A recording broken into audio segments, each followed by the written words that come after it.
Hey guys, this one is going to be very fun. Finally, by the way. Hi everyone. Thanks for tuning in and joining today's exciting discussion where we'll dive into everything YouTube.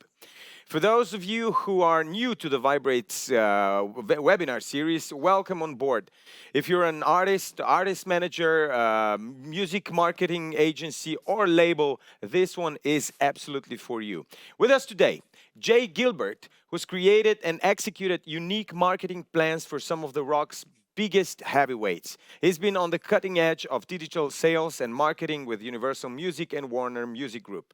Currently, he runs Label Logic, an artist and label services company, and he also publishes a wonderful weekly podcast and newsletter called Your Morning Coffee, where he shares insights that help artists, managers, and labels navigate the new music business.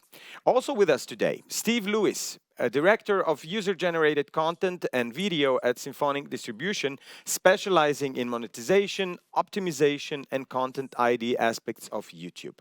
Joining the two seasoned music veterans is Vibrate's own Ziga Artac, a first-class data analyst detecting audience spikes across the board as a performance marketing and analytics specialist at Viberate.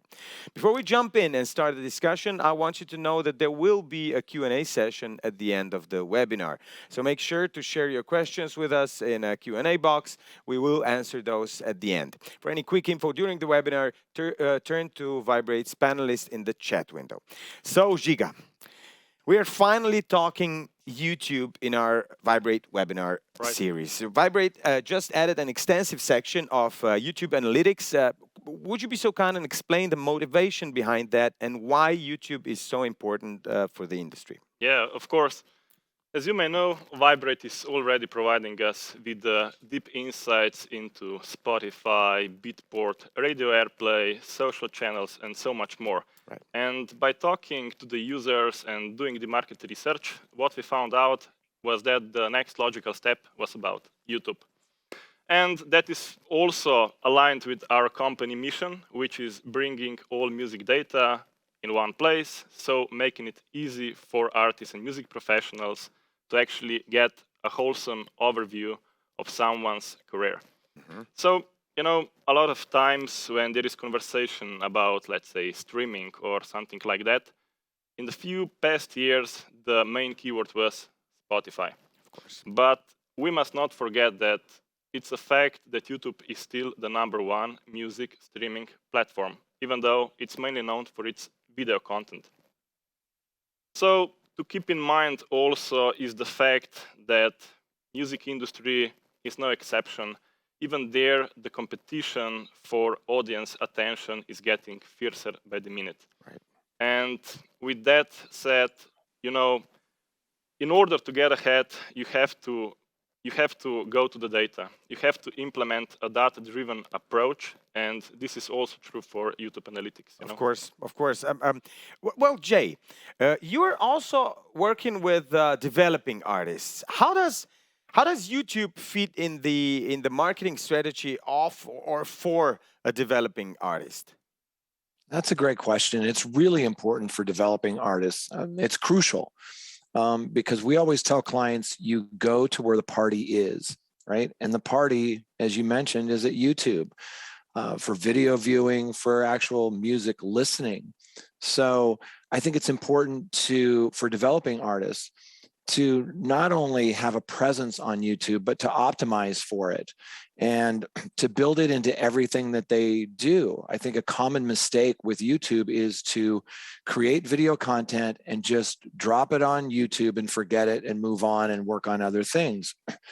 YouTube is one of those things that will give back as you give to YouTube, meaning that if you engage with it and you partner with YouTube and you optimize for YouTube and really use the platform within your release cycle, there are so many benefits, and it will certainly help you to grow your audience.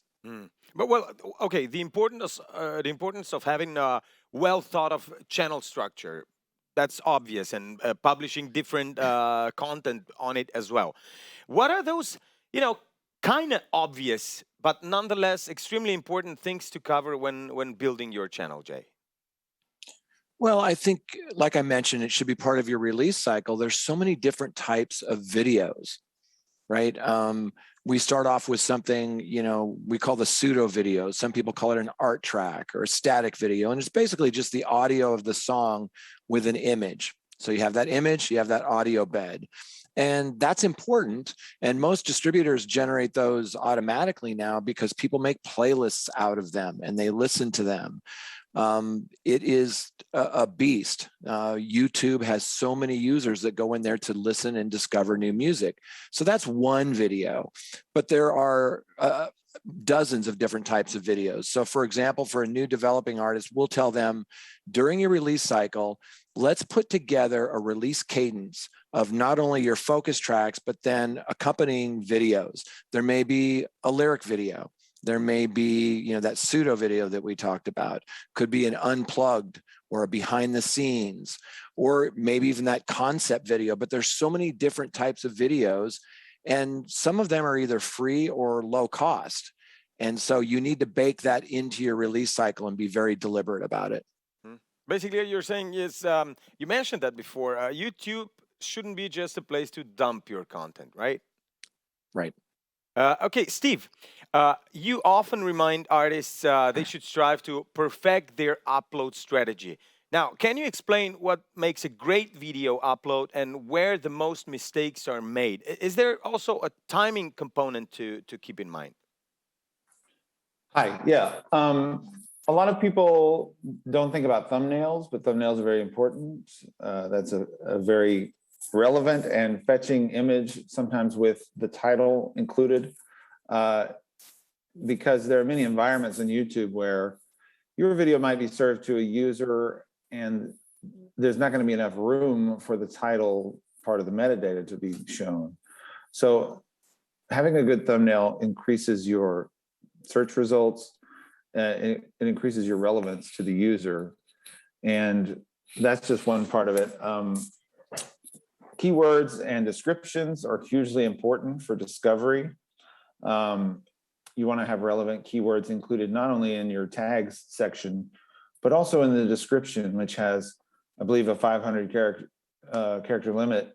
So you got a lot of real estate there in the description, and the descriptions are searched just as thoroughly as the tags section.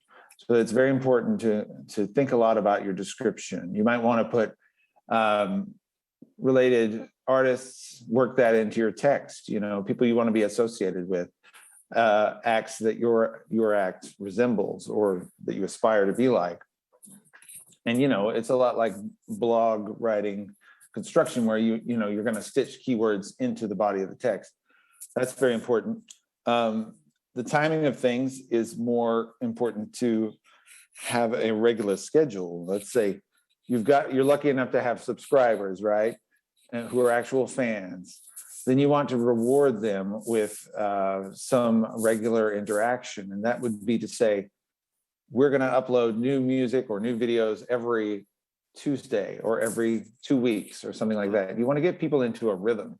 And you definitely want to have calls to action all over your channel, because you want people to subscribe and you want them to click the bell, which is the notifications that go to subscribers. And the great thing is, it doesn't have to, yes, like Jay said, it will augment your release schedule of your actual releases. But to feed the channel, you want to basically keep that rhythm of 2 weeks or 1 week or whatever your rhythm is, and keep something coming out regularly. And it's great because you can really interact with your fans and not let them lose their attention on what you're doing, Right. Okay, so we've brushed the basics. Ziga, you mentioned gaining an edge by leveraging data. Can you give us an example of what you meant by that? Yeah, of course, but let me first just add to what Jay and Steve just talked about. Please do. I think the best to do that was if I just share the screen with you. Do you see it? Mm-hmm. Okay. So basically what we're looking at is a Pine Grove Band's official channel. And right away, you can see they're actually utilizing pretty much everything YouTube channel has to offer. They just released new album, they were at the late night show, and they are utilizing this perfectly. Also, to touch what Steve just said, is publishing in a timeline that is consistent. And we can see that they're publishing on a consistent, maybe not regular enough, but on a consistent basis. And this helps them for sure. And I'm not sure, but I think Jay also mentioned building an engaged community. Right. Right. And I specifically looked at Pinegrove, and they have a great playlist, this Command plus S, and it showcases how they're producing music, behind the scene, pranks, jokes, everything. And those were really engaged videos, They are not videos about them doing music, or they're not music videos, but nonetheless, very important stuff.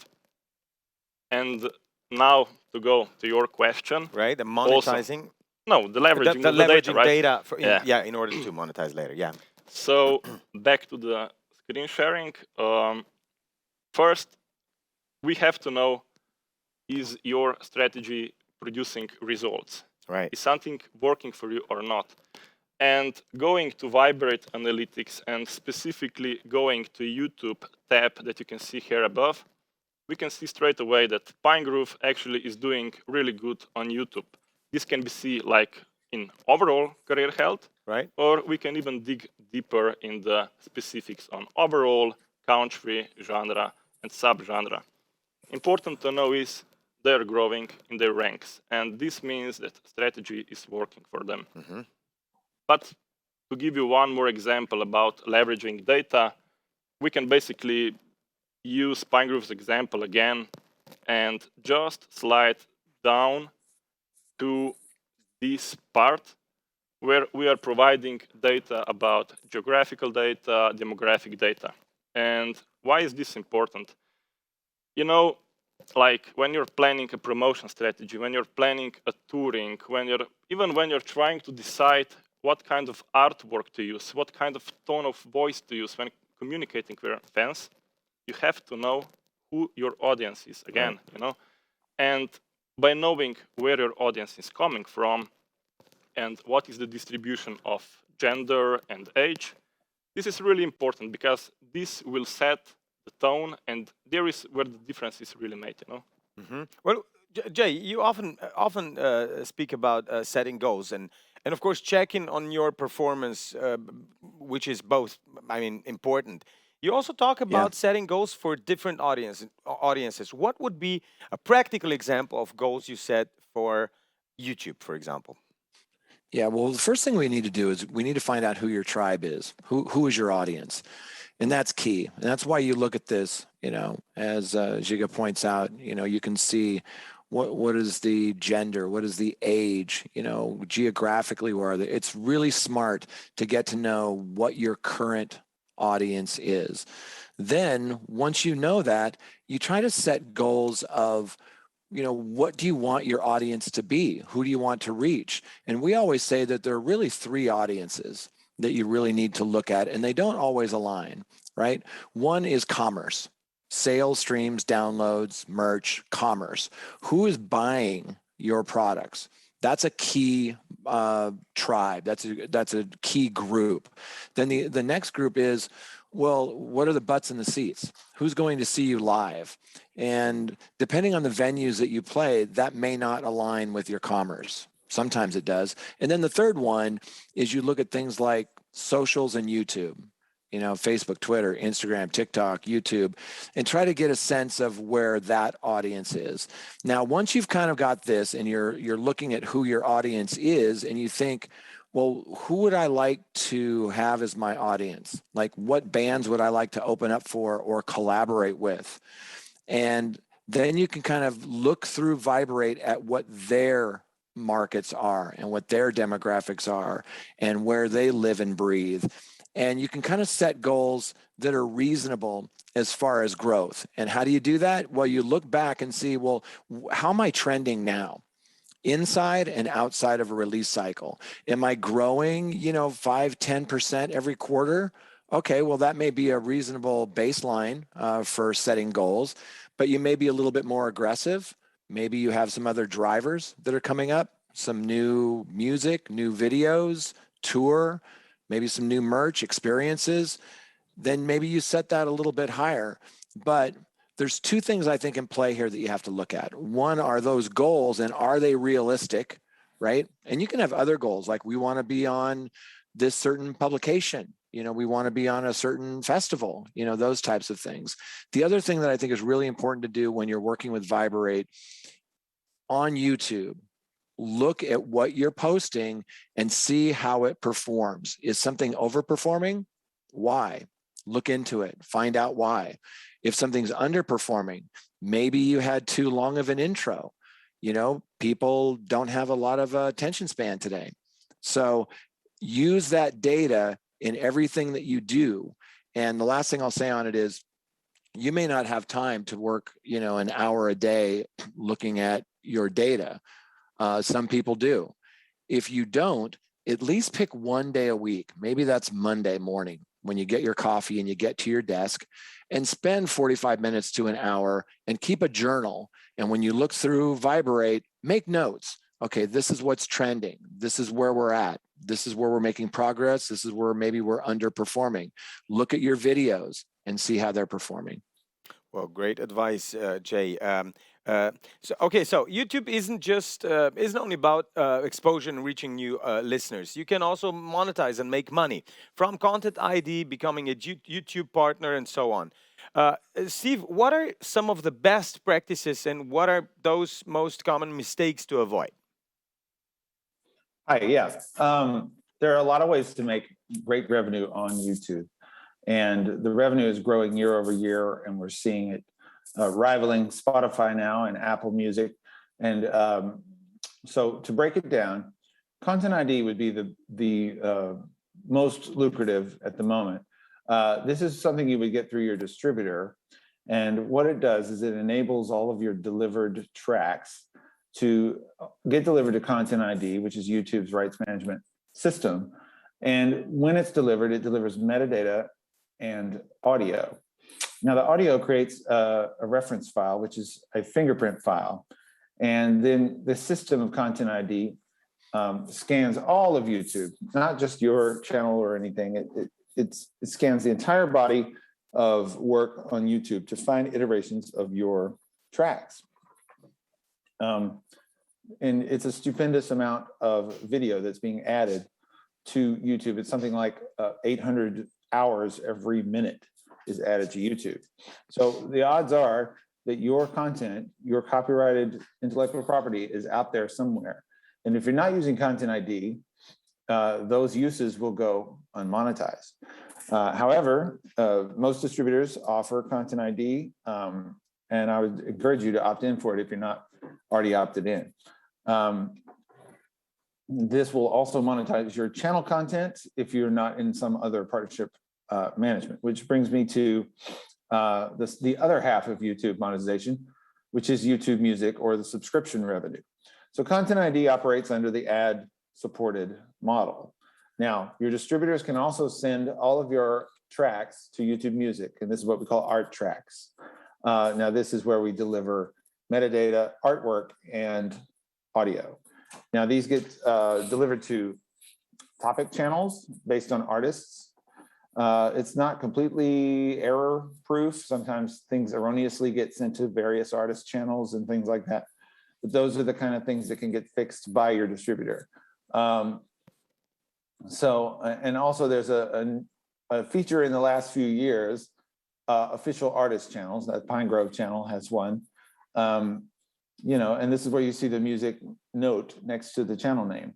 The nice feature of this official artist channel is that it brings your art tracks, that is to say your albums and singles that go through distribution, will be brought into your owned and operated channel. And you can also bring in a Vivo channel if you have one of those too. Now, all of that is to get back to YouTube Music. YouTube Music is growing in revenue year over year, and it's almost starting to match the type of revenue we're making on Content ID. That's because you probably noticed you're getting 2 and 3 ads in front of videos.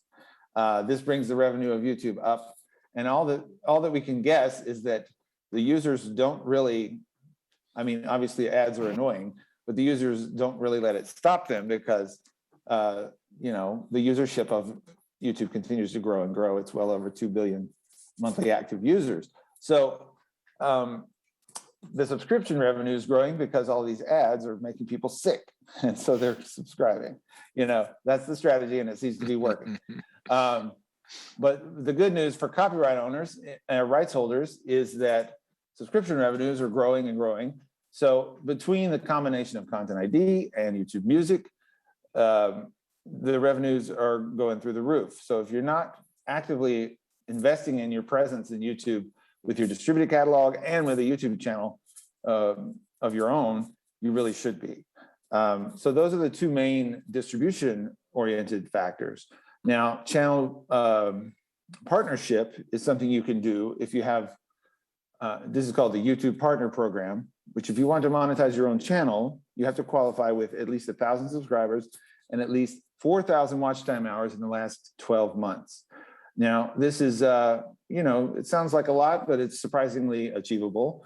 And then you can do a direct deal with YouTube and monetize your entire channel, not just distributed content that might be claimed by a distributor for Content ID, but any old video. So yeah, you know, if it's a behind the scenes or just a vlog style video, you can still monetize it if you are a YouTube partner. And it doesn't have any copyright claims or anything from third parties. Now, this same relationship can be had if you join an MCN, which is a multi-channel network or channel management as it's known. Symphonic, my company, we offer that, but we are very selective. But there are a lot of music partners who, for whom you can join their network. A bunch of other distributors do it. I won't name any names because they're our competition, but you know who they are. So, but also they might be choosy, you know, and it's better to have, you know, label type channels can get in.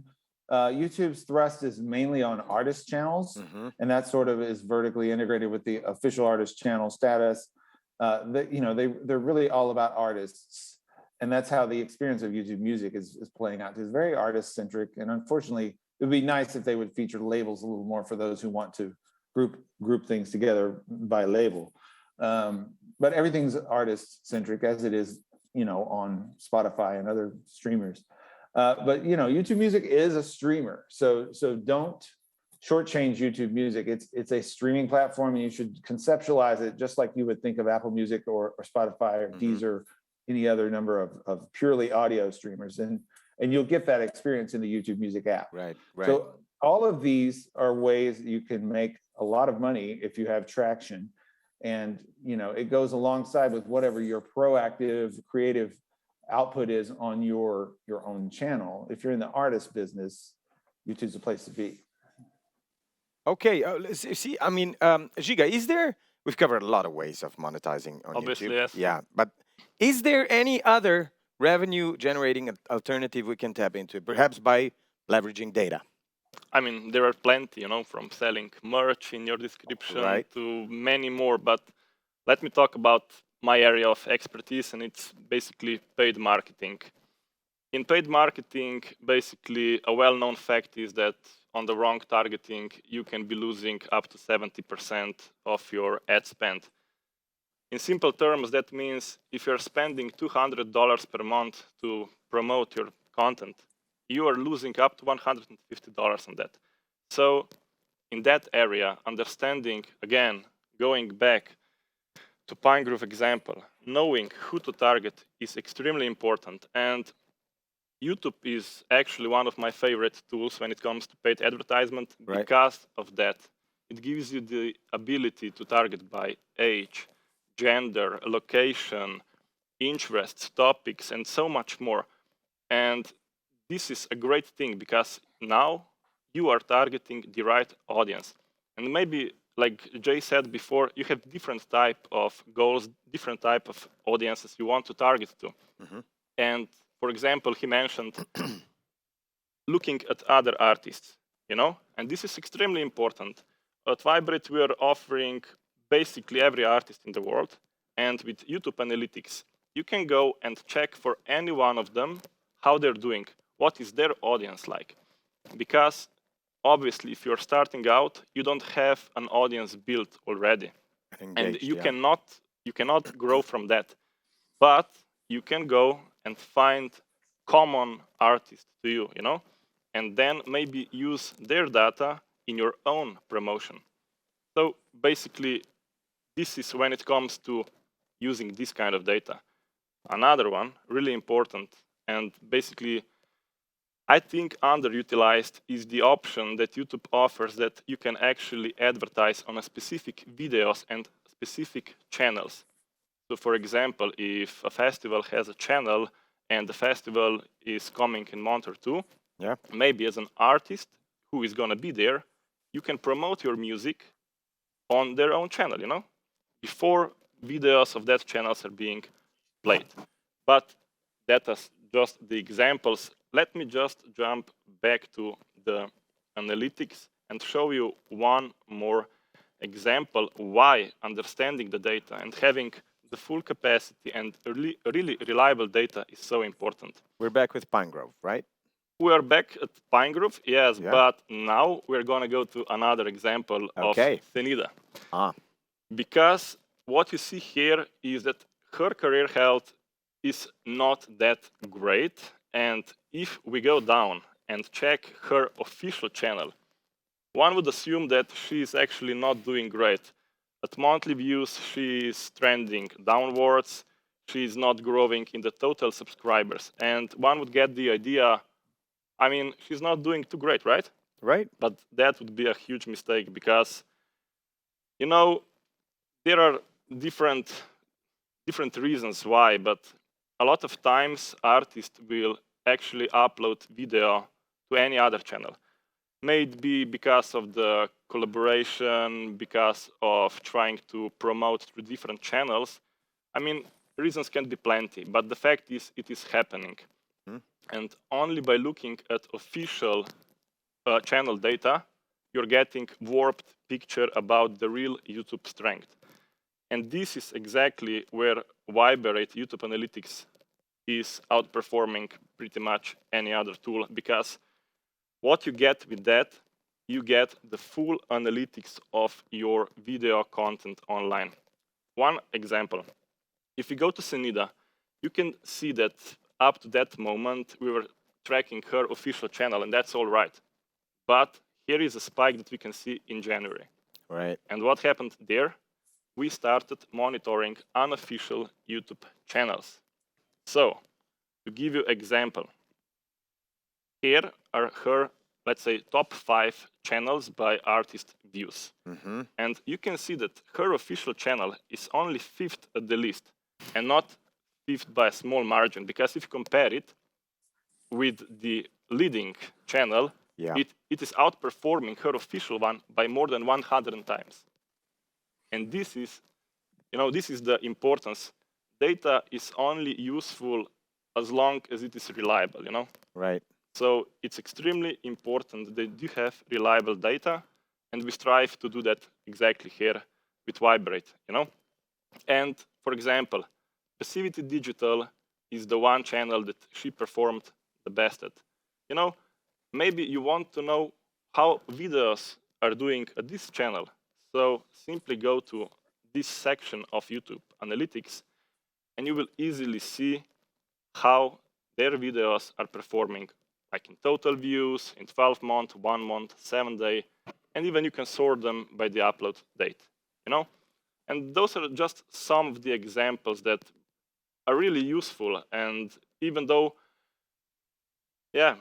exactly.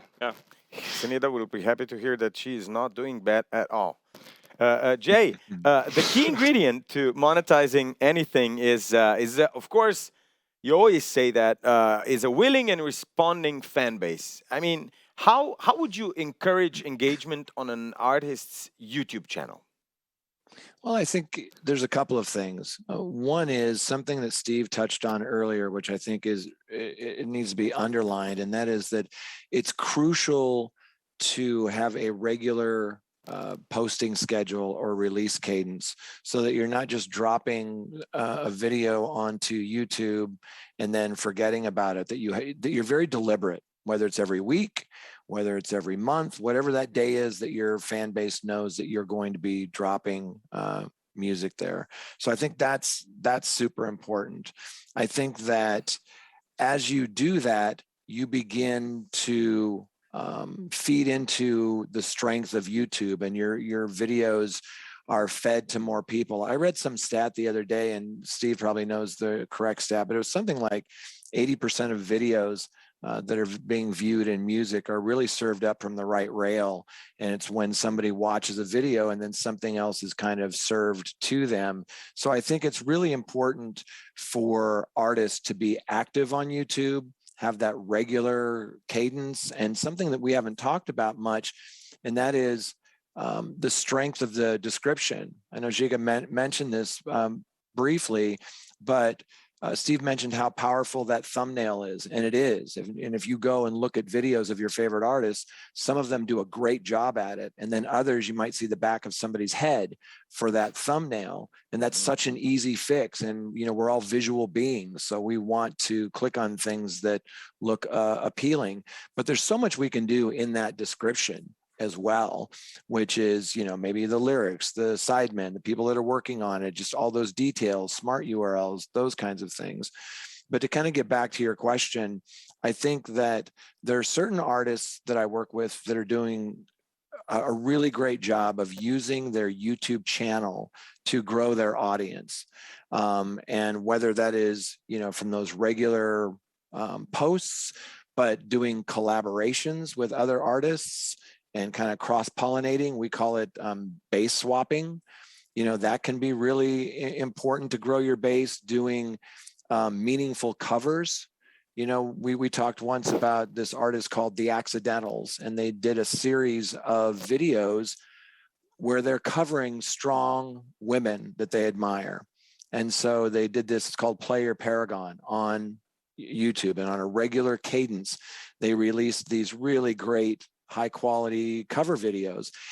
And that kind of feeds into everything, because then if you're doing that every, let's say, Thursday at 3 p.m., your fans get to expect that. It's something you can post on socials and on your website, and it's a publicity hit that they can talk about.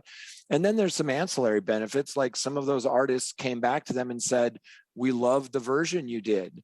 And then they started collaborating with some of those artists. Then they started recording with some of those artists and co-writing, and now they've released 2 EPs of co-writes.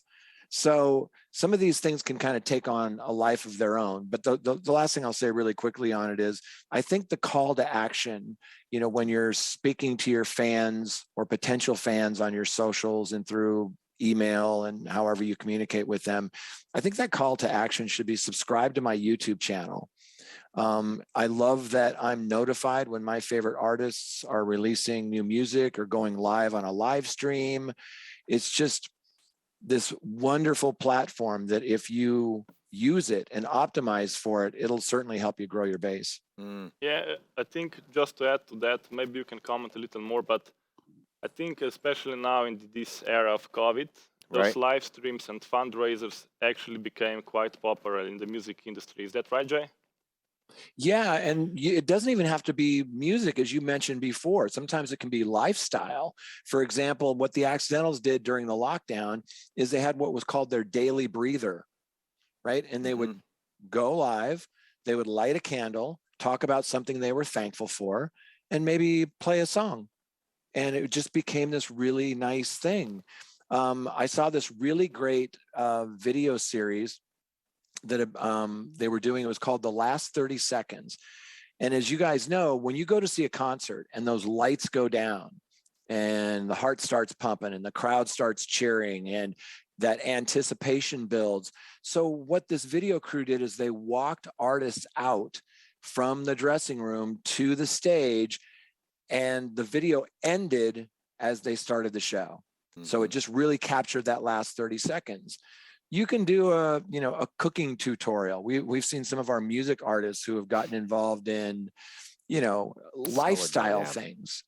And I just think that that's we have to think outside of the MTV 80s concept video thing.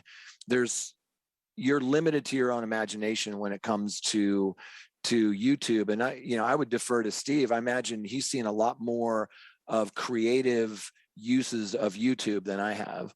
Yeah, I've seen some artists who, where the appeal is to see them performing, and they have great traction with that, whether it's sort of an official performance or more casual. And then the team put together some really great lyric videos and some animated videos, and they went nowhere.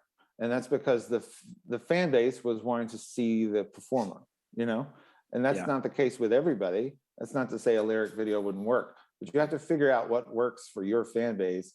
If they're not interested in seeing a hyper-produced thing and they just want to see this solo performer, go at it, then that's what works, And it doesn't mean you shouldn't diversify the type of productions you have, but it means back to the drawing board, and you can figure out something else. So, Steve, one other thing I just really quickly, ahead, one Jay. other thing I wanted to add to that is that sometimes you just have to test things and see how they work. Years ago, we started doing these like unwrapping videos where you would get your box of vinyl in and you would show, hey, I just got this in the mail. Well, those started getting kind of stale and the engagement dropped off.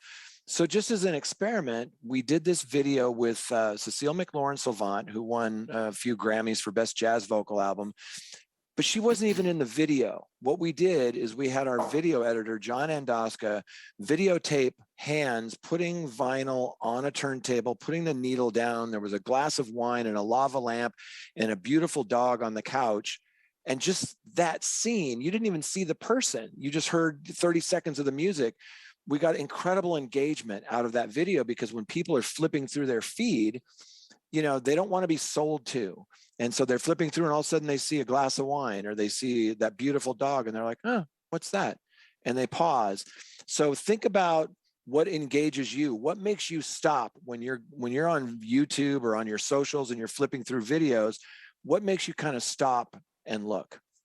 Yeah, basically what I found is that a lot of times artists will focus on, let's say, Instagram and more those visual channels, and actually really forget about they can do pretty much the same thing also on the YouTube, right? YouTube, right? Yeah.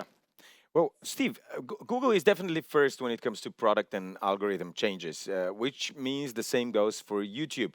If I remember correctly, YouTube has lowered the importance of tags, which were the go-to for keyword search optimization. What does the algorithm take into account nowadays? What is it? Subtitles? What? Well, I say that tags are still important, but they're equal in importance to what's in the description. It's true that if you add subtitled files, the different languages can help with your international traction. Overall, it's a holistic thing. I don't think the tags will hurt, but they're definitely not as at the top of the importance list as they used to be. Well, guys, if you want to use the same stats we were looking at just now, you can do so with Viberate Analytics. Right now, they're offering a 7-day free trial to their services, and I encourage you all to give it a go. Yeah, and just to add to that, the price is actually increasing, I think, in 14 days. So right now you have a 55% discount, if I'm correct. So make sure to try this trial now. You heard it right here. Guys, if you're up for it, let's go to Q&A section.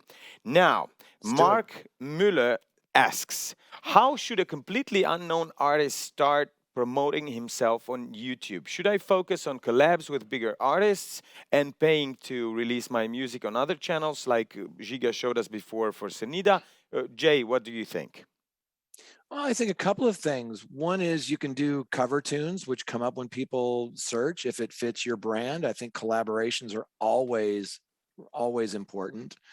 And also, I think it's letting your fans know, and everybody has fans. It may be your boyfriend, girlfriend, mom, dad, starting with that street team, but make sure that you build, whether it's an email list or with your socials or on your website, make sure that you're communicating that regular pattern, that regular cycle and use YouTube to communicate to those fans and to grow those fans.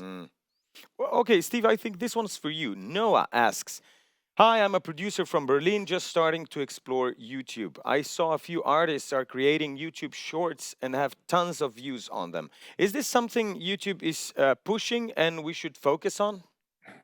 Yes, definitely. Shorts are a relatively new phenomenon, and it's basically TikTok shoved into YouTube. But it's short form video. And the nice thing is you can source music from art tracks. So you can use the officially distributed track, link it to the short, and do all the same things you might do on TikTok, dance videos, lip syncing, etc. Or just being creative with a musical soundtrack. And the nice thing is it will link through to official videos or artist profiles. Sorry, go ahead. Steve, yeah, sorry. Maybe to add here, does content ID also come in play with those shorts, right? Yes, it does. Yeah, so it's also the monetization channel for you, right? Yes, it would be monetized via the matching or via the, if they're using the art tracks, which is the source of the music library, it's automatically monetized. Of course, monetization happens via the quantity of watch time. So these are naturally very short, but the nice thing is it's a good lead to get people onto your official artist channel and to more of your content. Wonderful. Ziga, I think this one should be for you. Okay. Avril asks, why would I even publish on other channels if I'm building my own channel? I mean, basically, I think that Jay already answered this question in the first one. But yeah, I mean, you see, maybe sometimes you're doing a collaboration and you decide that the other person has a better following, higher subscription numbers, and you want to upload on their channel. All right. And maybe even for someone, I'm just, maybe Jay will be better to add to this, but maybe if you're just starting out and you don't have a following built already, maybe this will help you actually get the engagement, get the following, because if you go back to Senida example, you maybe have 9.7 thousand subscribers, if I'm correct, but this number is way higher on Spotify. Right. On Spotify, she has around 170,000 subscribers, and this is basically where she's also making money, Right. So it really depends on your overall strategy, but I would say, of course, focus on your channel and build it up because it gives you greater opportunity in the long run. But to get out there, to get in front of people, it doesn't hurt to actually, let's say, piggyback on success of others. Right. Well, Jay and Steve, we've got a question from Merge Records. Can you see how many people rewatch the video? And is that the best way to determine if a video is effective? Jay? I'll let Steve take that one. I don't know. Thank you. Well, I wonder if Viberate has that information. YouTube analytics might have that information. No, I think for this information, for someone to have, basically, I think only YouTube has this info because for this, you should probably track the official Gmail account. The Gmail account of the user watching, see if the same account is coming back, right? So the answer is no. That's a great question. Nobody knows. I don't think so. Even those companies like Viberate and stuff, we don't have the access to the full, YouTube data. All right. I'm gonna look into that because I wanna find out.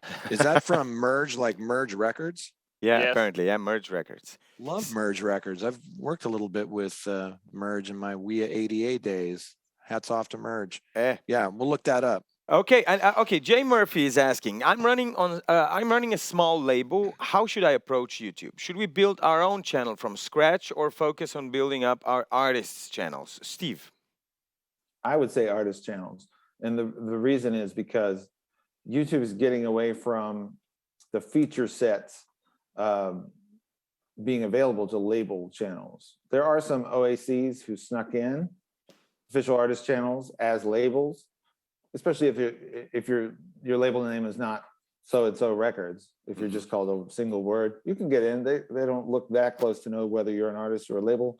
Many artists are their own label, you know. But the feature sets are much more artist centric. So if you're in the artist business, even as a label, you know, it doesn't hurt to have your own label channel where you could, you know, compile all of your artists together. Definitely doesn't hurt. But they're being more stingy with access to the OAC feature set. So I would say if you're starting out as a label, get your artists up and running, because that's going to feed it all holistically anyway. Okay, we've got Pablo here. Jay, I think this one's for you. Hello, I'm a DJ and recently a producer. I'm doing a podcast every 2 weeks and I post it on Mixcloud. Should I also upload my podcast on my YouTube audio only so I keep it alive till my tracks are released? Absolutely. Again, go to where the party is. There's a lot of people on YouTube. I do 2 podcasts a week. Coming up soon, it'll be 3. And I think YouTube is crucial because you've got people on the platform using the search on the platform. Yeah. So the answer is absolutely yes. Now we've got a question from James H. Ziga, you should start, and maybe we'll ask the guys later. I'm new to analytics and YouTube. Is there some way to learn more about this? Sorry, but I don't know where to start. Yeah. Thanks. He's saying, we thanks. get this a lot. You know, like I mentioned in the intro, what we strive to do here is to actually present data in as clear and straightforward way as possible. Like you saw before, we're actually adding a lot of graphical data there. Right. But again, even with all that said, if you don't have the basics covered, you have to start somewhere. And for that, especially, we created the resources center that you can actually just go to the Viberate, and in the menu bar, you will see the resources, and we cover blogs, like webinars like this one. All of the previous webinars are also available there. And then we have the reports and everything like that. So I would say you can go to resources on our Viberate page. They are all free, easily accessible, and I think this is the best way to start. Okay. Anybody has anything to add in this field? No, I think he covered it. There's resources there, Okay. built into Viberate, but I would just add that data can freak people out. It can intimidate people, Yes. but it's not intimidating. You know, everybody's inherently afraid of what they don't understand, and I think you just need to do it. Just go in there and just look at it. Look, and it's as simple as looking at A, the trend, you know, and B, is there something that's spiking up or down? Maybe try to find out why. Start there with some very simple things, and I think your curiosity will lead you down that rabbit hole. Okay. I would also add that Google support Yeah, definitely. is really valuable for top level stuff to understand the whole suite of analytics for YouTube analytics. You know, and for other features on YouTube, Google support is always really useful. Awesome. Okay, I think this one will be the last one. Mark asks, I'm an artist and producer. I have a partnership with Video for Vivo. Does Viberate have analytics for Vivo channels? Yes, of course. Like mentioned before, Viberate is basically covering every channel for every artist, and I think this is one of the main value propositions that we have with our analytics overall, because it's not only your data. You have the access to data to basically any artist in the world. You can see their social statistics, social analytics on social channels, Beatport, radio airplay, many, many more. And to go back to the question, yes, in our YouTube, what we do, we also cover other channels, like I showed you with the Sunida example, Right. you know. Right. Okay. Thank you, guys. Steve, Jay, Ziga, this has been great. Thank you all for joining us today. Let's just make a short conclusion. If I would try to highlight today's takeaways, I'd say that leverage the full set of YouTube's features, from channel branding, scheduled posting, tags, engaging thumbnails, searchable titles to, of course, YouTube premieres and so on. Second, monetization does not start and end with AdSense. Make sure you're tapping into all available revenue sources. Step number one, get your content ID sorted, as Steve mentioned several times. When measuring the effectiveness of your work, always consolidate with data. Let me remind you again about Vibrate's 7-day free trial, where you can get access to YouTube analytics along with Spotify, social, airplay, and other relevant stats for today's music professional. I believe our panelists will share the sign-up link in the chat window. Again, thank you all for joining us today. Steve, Jay, and Ziga, you guys are great. And I hope I see you soon and, of course, next time. Bye. Bye.